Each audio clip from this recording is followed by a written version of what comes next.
계속해서 구역 공과 시작하겠습니다. 우리 구원론, 성령론을 지금 계속하고 있는데요. 지난 시간에 우리 공부한 내용이 회심에 관한 그런 내용을 공부했는데요. 이어서 회심에는 회개와 믿음이 있다 그러지 않습니까? 우리 두 번째 믿음에 관한 그런 내용을 공부합니다. 다음 시간에 한 번 더 하도록 하겠습니다. 이 믿음이라고 하는 것은 우리가 앞서 잠시 언급을 했는데 죄를 버리고 하나님만을 바라보고 살겠다고 하는 회심의 적극적인 행위가 바로 믿음이라고 우리가 지난 시간에 배웠죠. 그래서 회심에는 회개와 믿음이 있는데, 회개는 우리 지난 죄에 대한 돌이킴, 회개, 죄에 대한 뉘우침이죠. 과거의 우리의 모든 삶에 대한 죄에 대한 뉘우침이라고 한다면, 믿음은 앞으로 우리의 삶을 통하여 하나님만을 바라보고 하나님 앞에 우리의 삶을 통하여 영광을 돌리겠다고 하는 적극적인 행위의 내용이 바로 믿음입니다.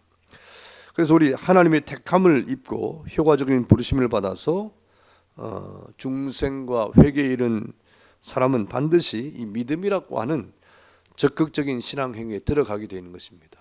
우리가 신앙 생활을 한다, 믿음 생활을 한다고 하는 것은 하나님의 택함 속에서 우리가 이 중생과 회개에 이른 사람이 마침내 우리가 적극적인 신앙의 행위에 들어가는 그 상태가 바로 믿음인 것이죠. 그래서 믿음이라고 하는 것은 우리의 삶을 통하여 이렇게 드러나고 나타나게 되는 것입니다. 그래서 기독교에 있어서, 특별히 우리 신앙인들에게 있어서 믿음은 매우 중대하죠. 믿음은 삶을 통해서 나타나기 때문에 그렇습니다. 행위이기 때문에 그렇습니다. 믿음의 삶, 믿음의 행위이기 때문에 아주 중대합니다. 그래서 로마서 1장 17절에 보니까 오직 의인은 믿음으로 말미암아 살리라 라고 말씀했고요. 또 하박국 2장 4절에도 보니까 보라 그의 마음은 교만하며 그 속에는 정직하지 못하나 의인은 그의 믿음으로 말미암아 산다 라고 계속해서 우리 예수 믿는 하나님의 백성들을 향하여 믿음으로 살아간다, 믿음의 삶을 강조하고 있습니다. 또 요한복음 3장 16절에 뭐라고 말씀했습니까? 하나님이 세상을 이처럼 사랑하사 독생자를 주셨으니 이는 그를 믿는 자마다, 그랬습니다. 그를 믿는 자마다 멸망하지 않고 영생을 얻게 하려 하심이라 라고 했습니다. 그래서 이 성도들에게 있어서 믿음의 삶이라고 하는 것은 너무너무 중대한 삶이 되는 겁니다. 삶과 직결되는, 우리 신앙이라고 하는 것은 우리의 삶과 직결되는 것이기 때문에 삶을 통하여 하나님을 영화롭게 하고 하나님을 예비하는 이런 삶의 태도를 분명히 나타내야 되는 것이죠. 그러므로 믿음은 성도의 삶의 근원이 됩니다. 그리고 구원의 근거, 다시 말하면 이신득구죠. 이신득구. 그리고 칭의 근거, 이신칭의가 되는 것입니다. 구원의 근거와 칭의의 근거가 바로 믿음 안에 있는 겁니다. 그렇다고 하면 믿음의 정의는 뭐냐? 믿음의 정의는 무엇이겠습니까? 믿음이라고 하는 것은 이 하이델베르그 요리문답에 보면 신앙이란 무엇인가에 대해서 아주 간결하게 또 분명하게 정의를 했는데요. 이렇게 정의를 했습니다. 진정한 신앙이란 하나님께서 말씀 안에서 우리에게 계시하신 모든 것을 진리로 간주하는 확실한 지식일 뿐 아니라 성령이 나의 심령 속에 복음으로 역사하고 다른 사람뿐만 아니라 나에게도 죄의 용서와 영원한 의와 구원이 오직 그리스도의 공로로 값없이 주어진다는 사실에 대한 확고한 신뢰이다. 이렇게 아주 간단하고도 명료하게 믿음이 무엇인가 라는 사실을 이렇게 정의를 했습니다. 진정한 신앙은 하나님에 대해서는 하나님이 말씀하시는 그 계시에 대해서 우리가 하나님이 계시하신 건 진리다 라고 우리가 확신하는 거예요. 그래서 그 확신하는데 성령께서 역사하셔가지고 진리가 우리 안에 복음이 되도록 역사하시고, 그래서 이 땅의 모든, 우리뿐만 아니라 예수 믿는 모든 사람들에게 죄의 용서와 영원한 의와 구원이 오직 예수 그리스도의 공로로 값없이 주어진다는 사실에 대한 그런 진리, 그 성경이 그런 진리를 우리에게 말해주고 있고, 그 진리 안에서 예수님이 우리의 모든 죄와 용서에 대한 값없이 주어진 우리의 속죄의 주인 것을 믿게 하는 것이다 하는 것입니다. 그래서 하이델베르크 요리문답에서 이렇게 간단하게 정의를 했고요. 예수님도 믿음에 대해서 여러 가지 경우를 말씀해 주셨는데, 믿음은 뭐냐? 예수님을 영접하는 것이다 그랬습니다. 요한복음 1장 12절에 보면 영접하는 자, 곧 그 이름을 믿는 자들에게는 하나님의 자녀가 되는 권세를 주셨으니 그랬잖아요. 영접하는 것, 곧 믿는 것 똑같은 겁니다. 그래서 이 믿음을 향해서 뭐라고 그랬냐면 예수님을 영접하는 것이다 이렇게 말씀했어요. 또 이 믿음에 대해서 또 예수님 뭐라고 말씀하셨냐면 예수를 쳐다보는 것이다. 그냥 눈으로 쳐다보는 것 가지고 악망이에요. 요한복음 3장 14절에 보니까 모세가 광야에서 뱀을 든 것 같이 인자도 들려야 하리니 라고 말씀하시면서 예수님이 광야에서 뱀이 들려서 이스라엘 백성들이 불뱀에 물린 것에 나음을 입는 것처럼 십자가에 달려야 된다 이 말이죠. 이것이 민수기 21장 9절에 있는 그런 말씀입니다. 15절에 보니까 이는 그를 믿는 자마다 영생을 얻게 하려 하심이라 그랬습니다. 그래서 예수님을 쳐다본다고 하는 것은 예수님을 앙망한다. 무엇으로 쳐다보느냐? 여러분, 광야에서 이스라엘 백성이 모세가 만든 놋뱀을 높이 매달을 때 그 사람들이 왜 쳐다봤습니까? 그것을 보면 산다 그랬거든요. 그 본즉 살더라 그랬어요. 안 본 사람은 죽었습니다. 그러니까 이 본다는 것은 그 말을 믿었다 이 말입니다. 다시 말하면 우리가 예수님을 바라본다고 하는 것은 주님을 왜 바라봅니까? 나의 구주이심을 믿고 바라보는, 믿음으로 바라보는 행위를 말하는 거예요. 그렇게 우리가 예수를 쳐다볼 때, 앙망할 때 그것이 곧 믿음이다 그랬습니다. 또 예수를 먹고 마심으로 표현했어요. 먹고 마심으로. 요한복음 6장 54절에서 계속 보면 내가 내 살을 먹고 내 피를 마시는 자는 영생을 가졌고 마지막 날에 내가 그를 다시 살리리니 그랬어요. 또 55절에 보니까 내 살은 참된 양식이요 내 피는 참된 음료다 그랬죠. 또 57절에 보니까 살아계신 아버지께서 나를 보내시며 내가 아버지로 말미암아 사는 것 같이 나를 먹는 그 사람도 나로 말미암아 살리라 그랬습니다. 여기서 예수님을 향하여 뭐라고 말합니까? 내 살과 내 피를 먹고 마시는 사람. 다시 말하면 예수님이 살과 피를 먹고 마신다는 말은 무슨 말? 성찬으로 그 어떤 우리가 여표로 삼고 있지 않습니까? 그것은 무슨 말이에요? 예수님이 나를 위해서 십자가에서 살을 찢고 피를 흘렸다 이 말입니다. 예수님이 내 죄 때문에 십자가에서 살을 찢고 피를 흘린 그 주님의 십자가의 공효를 믿는다는 말이에요. 그게 먹는다. 그래서 우리가 성찬에서 주님의 살과 피를 우리가 떡과 포도주로 상징하면서 그것을 성찬식을 행하지 않습니다. 왜 성찬식을 합니까? 예수님이 내 죄 때문에 살찌졌다. 예수님이 나를 위해 십자가에서 피를 흘렸다 이 말입니다. 그래서 예수님의 살과 피 때문에 내 죄가 다 깨끗하게 사함을 받았다 하는 것을 믿는 거죠. 그런 것을 믿는, 그 믿음을 먹는 것으로, 마시는 것으로 이렇게 표현을 했습니다. 그리고 요한복음 15장에는요 예수님과 연합함이라고, 믿음은 뭐냐? 예수님과 연합하는, 하나가 되는 것이다. 요한복음 15장 5절이죠. 뭐라고 말씀했습니까? 요한복음 15장 5절에 보니까 나는 포도나무요 너희는 가지라. 그가 내 안에 내가 그 안에 거하면 사람이 열매를 많이 맺나니 나를 떠나서는 너희가 아무것도 할 수 없음이라. 그는 그가 내 안에 내가 그 안에, 예수님과의 신비한 연합이에요. 예수님이 우리 안에 내주에 계셔야 된다 이 말입니다. 또 우리가 주님 안에 거해야 된다 이 말입니다. 그래서 여러분 갈라디아서 2장 20절에 아주 유명한 그런 말씀이 있지 않습니까?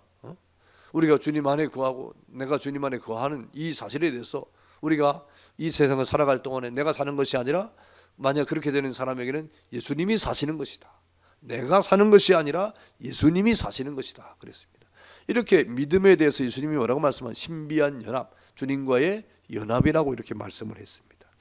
이런 믿음에 대한 정의들을 우리가 생각할 때 우리가 예수님을 믿는 믿음이 얼마나 중요한가 하는 사실들을 깨달을 수가 있습니다. 자, 두 번째는 믿음의 대상은 누군가 하는 것입니다. 믿음의 대상, 우리는 무엇을 믿어야 되고 또 참된 구원의 신앙에 이르게 되는가 하는 것이죠. 그것은 첫 번째 우리 믿음의 어떤 대상은 뭐냐면 하나님의 말씀에 계시된 모든 내용이 우리 믿음의 대상이에요. 하나님의 말씀에 계시된 성경 66권에 하나님의 말씀에 계시된 모든 내용이 하나도 빠짐없이 다 믿음의 대상이에요. 다 믿어야 된다 이 말이죠. 왜 그렇습니까? 성경은 하나님께서 표현하신 최대의, 최고의, 최기의, 최종의 표현이에요. 최대라고 하는 것은 이 빠진 것이 없이 우리에게 하실 말씀 다 했다 이 말입니다. 최고라는 것은 더 이상 성경보다 권위가 높은 것이 없다 이 말입니다. 최고란 귀한 것이 없다 이 말입니다. 최종이라는 것은 끝냈다 이 말입니다. 또다시 이 외에 다른 계시를 주신 적이 없다 이 말이에요. 그래서 성경이 우리에게 최대, 최고, 최기, 최종의 표현입니다. 그래서 우리는 성경이 말하고 가르치는 것만이 하나님의 절대 계심을 믿고 따르고 성경만이 우리의 참된 구원에 이르게 한다고 하는 것을 확실히 믿어야 되는 거예요. 성경 외에는 진리가 없음을 우리가 믿어야 돼요. 그래서 우리가 이 믿음의 대상이 뭐냐? 하나님의 말씀인 성경 계시의 모든 내용을 우리가 다 믿음의 대상으로 삼는 것이다. 그런 말이죠. 그래서 성경이 우리의 믿음의 대상인 거예요. 성경이. 그런데 이 성경에 대해서 여러분 우리가 확실히 믿지 못하면 큰일 나는 거죠.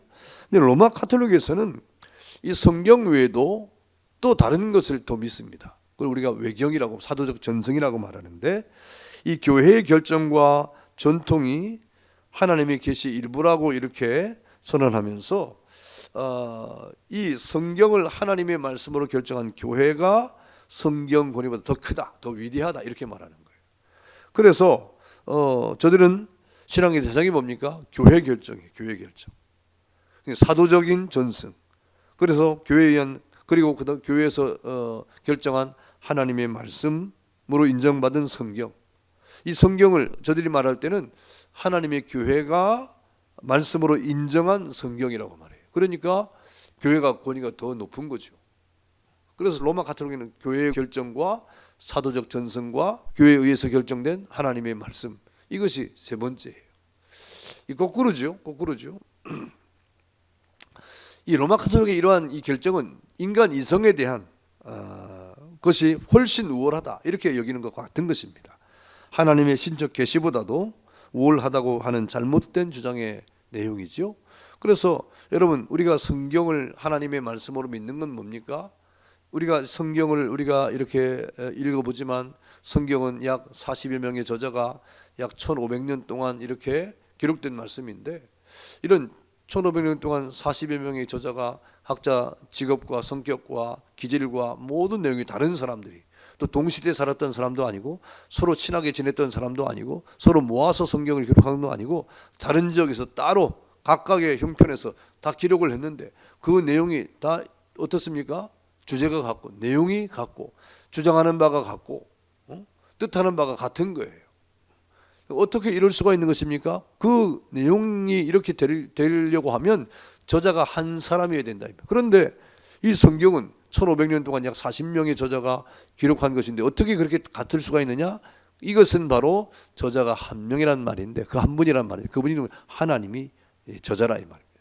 하나님이 본래의 원저자이시고 그 하나님께서 각 시대마다 각 사람에게 하나님의 계시, 리벨레이션, 계시라고 하는 말씀을 통하여 하나님께서 그 각 사람의 인품과 성격을 통해서 기록하게 하신 거예요.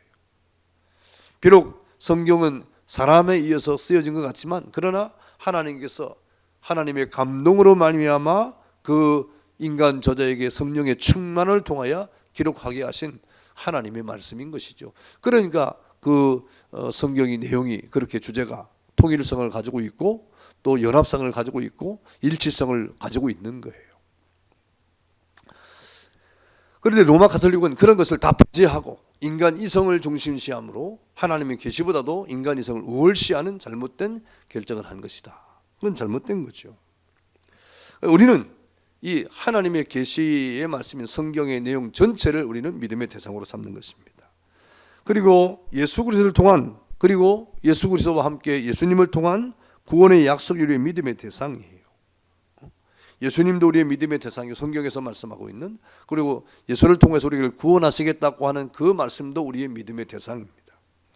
성경에는 예수님과 그의 사역에 대한 확실한 그런 교리들과 그리스도 안에서 죄인에게 주어진 약속들이 얼마나 많은지 모릅니다. 그래서 구약, 신약, 약속의 성경은 약속의 책이에요.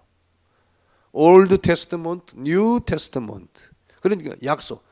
이 예수님 오시기 전의 약속들 그리고 예수님 오신 이후의 약속들이 구약과 신약, 성경의 말씀이에요.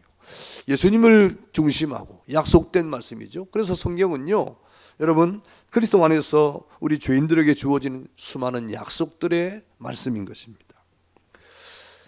여러분, 우리가 이것들을 마땅히 받아들여야 하는 것인데 왜 그렇습니까? 우리 죄인들을 구원으로 인도하는 책이기 때문에 그래요. 우리 죄인들이 유일하게 죄 용서를 받고 그리스도에게로 인도받을 수 있는 그 길이 어디에 있느냐? 성경 말씀이에요. 하나님의 말씀인 성경이 있습니다.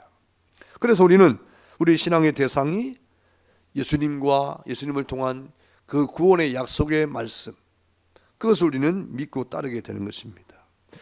그러므로 신앙의 특별한 행동은 그리스도를 영접하고 복음 안에 제시된 그 모든 약속대로 우리 예수님께 우리가 의존하는 거예요. 예수님을 우리가 찾고 그를 구하고 또 예수님을 영접하고 그 주님의 약속대로 우리가 따르는 것, 이게 우리 믿음이에요.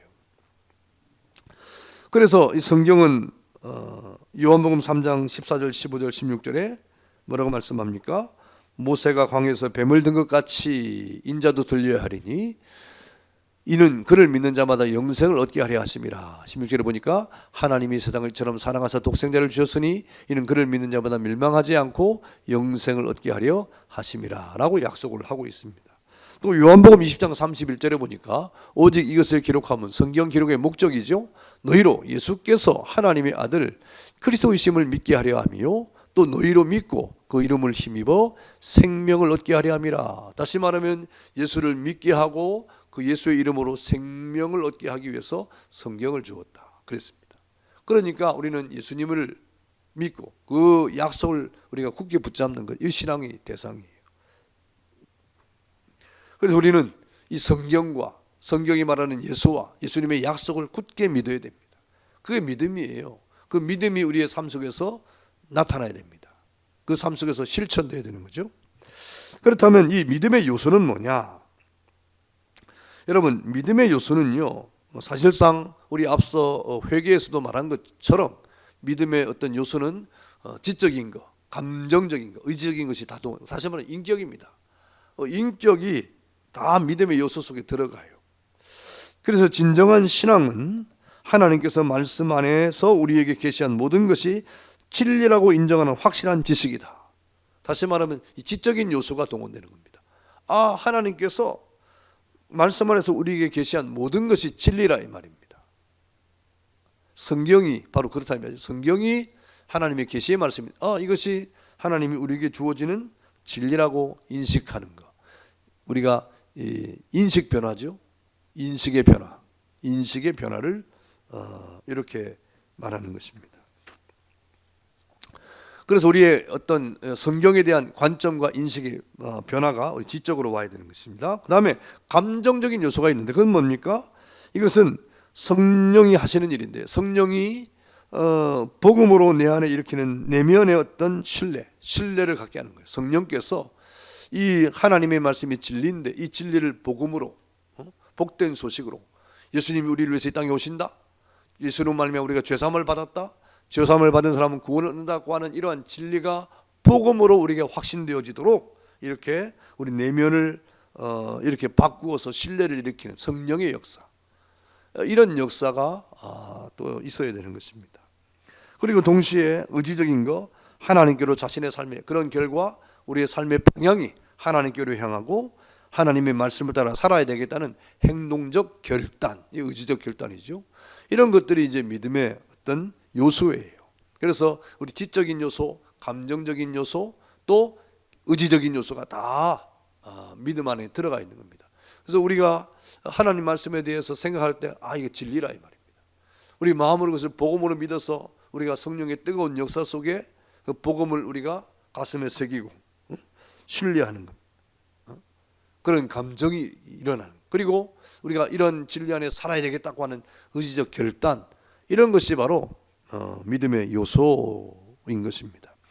그래서 이 진정한 신앙은 이런 믿음의 요소가 같이 갖춰져야 되는데요. 그래서 진정한 신앙은 지성과 감정과 의지가 다 함께 어우러져서 이렇게 같이 역사가 되는 거예요. 이런 것들이 우리 영혼의 중심기관인 마음에 자리해야 되는 것입니다. 우리 마음으로 믿어야 됩니다. 마음으로 성령 충만을 받아가지고 신뢰가 일어나고, 그리고 의지적 결단이 일어나서 우리 삶이 그렇게 살아가야 되는 거죠. 그래서 이런 영혼의 중심기관인 마음에서 이런 신앙의 인격이 자리를 잡아야 되는 것입니다. 그래서 전도서 3장 11절은 뭐라고 말합니까? 하나님이 모든 것을 지으시되 때를 따라 아름답게 하셨고 또 사람들에게는 영원을 사모하는 마음을 주셨느니라 그랬어요. 영원을 사모하는 마음, 우리 사람에게 그런 마음을 주었다 그랬습니다. 마음이 얼마나 중대한가를 말씀하고 있죠. 로마서 10장 9절에 또 이렇게 말씀했습니다. 내가 만일 내 입으로 예수를 주로 시인하며 또 하나님께서 그를 죽은 자 가운데서 살리신 것을 내 마음에 믿으면 구원을 얻으리니 그랬어요. 이렇게 우리가 이 입으로 시인하고 마음으로 믿어서 하나님 앞에 서면 구원을 얻는다 이 말입니다. 우리가 이런 믿음의 요소를 가지고 지식과 감정과 의지를 동원해서 하나님을 따라가고 그리고 우리가 믿음을 가지고 살아가면 결국 구원을 얻는다 그렇게 말씀하고 있죠. 그래서 우리가 이런 믿음에 대한 내용을 우리가 공부를 했는데요. 믿음의 정의가 뭐냐, 또 믿음의 대상이 누군가, 어떻게 우리가 믿음의 대상을 통하여 이렇게 구원에 이르게 되는가, 믿음의 요소는 무엇인가 하는 사실들을 우리가 공부를 했습니다. 자, 내용 연구 보겠습니다. 1번, 다음은 믿음의 정의에 대한 하이델베르그 요리문답의 답변입니다. 괄호 안을 채우십시오 그랬죠. 하이델베르크에서 믿음에 대한 아주 간단한 정의를 이렇게 내렸는데요. 진정한 신앙이란 무엇인가 하는 것이죠. 예, 한번 여러분 우리 공과 내용을 참고하시고 가로놓기를 한번 해볼까요? 진정한 신앙이란 하나님께서 어디 안에서? 예, 말씀 안에서 우리에게 뭐한 겁니까? 계시하신, 그죠? 계시하신 모든 것을 어떻게 해야 됩니까? 진리로 간주해, 진리로. 인식의 변화죠. 그 다음에 확실한 지식일 뿐 아니라 그 다음에 성령이 나의 심령 속에 무엇으로? 예, 복음으로 역사하고, 예, 감정적인 요소가 들어가 있는 것입니다. 그 다음에 다른 사람뿐 아니라 나에게도 뭡니까? 죄의 용서와 영원한 의와 구원이 오직 그리스도의 공로로 값없이 주어진다는 사실에 대한 확고한 신뢰이다. 예, 이것이 하이델베르그 요리문답에서 이렇게 정의를 하고 있는 신앙의 정의, 믿음의 정의입니다.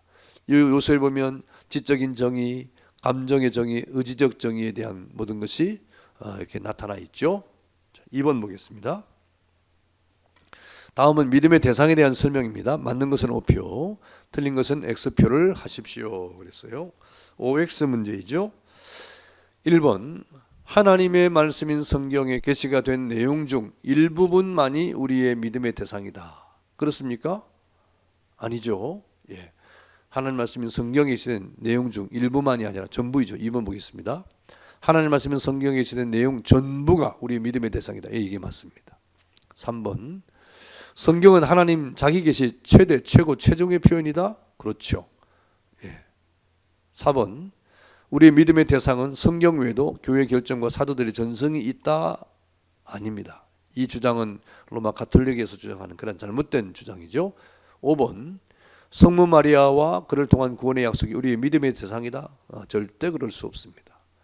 6번, 예수 그리스도와 그를 통한 구원의 약속이 우리의 믿음의 대상이다. 예, 이게 맞죠. 자, 3번 보겠습니다.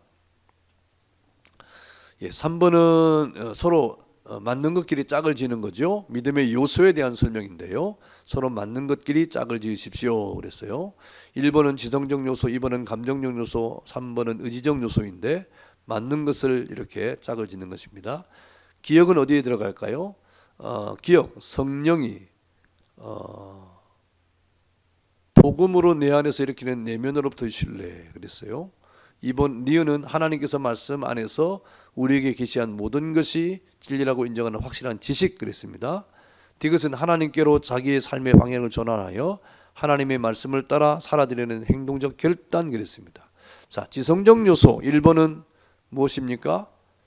예, 니은이죠. 예, 하나님 말씀이 우리에게 계시되었는데 그 모든 것이 진리라고 인정하는 확실한 지식입니다. 2번 감정적 요소는 무엇입니까? 예, 기억이죠. 성령이 복음으로 내 안에서 일으키는 내면으로부터의 신뢰, 내면으로부터의 어떤 감정적 요소로서의 신뢰죠. 그 다음에 의지적 요소는 디귿이죠. 하나님께로 자기 삶의 방향을 전환해서 하나님의 말씀을 따라 살아드리는 행동적 결단, 의지적 결단을 나타냅니다.